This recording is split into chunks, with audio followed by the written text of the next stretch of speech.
How to use AI to write posts on Wix. In order to do that, head over here to your blog and click on this post option. So once you have done that, this will load and you will see here your published post.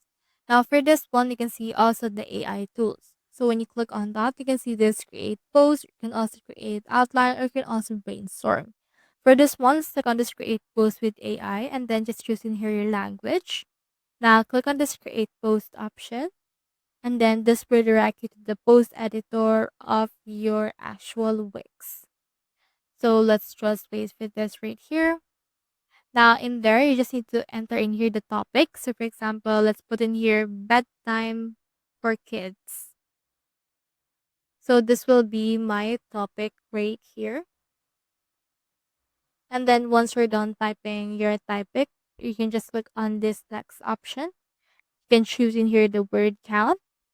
For example, I'll just choose in here 500 to 1000 and then the tone of the voice. Let's put in here enthusiastic and you can also add some images for this one.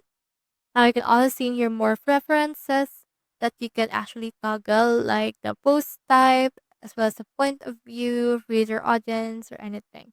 So for this one, let's put in here mom. And then for this one, you can also add some keywords. Now let's click on this next right here and it will show you some suggested title. Let's click on this title right here and click on this create post. And after that, this will load for a little while in order to create a content for you. And now we have this. This is the article that AI has generated for us. It will also give us this image. So if you want, you can click on this publish button in order to publish it. So that's how you use AI to write posts on Wix. Hope we helped.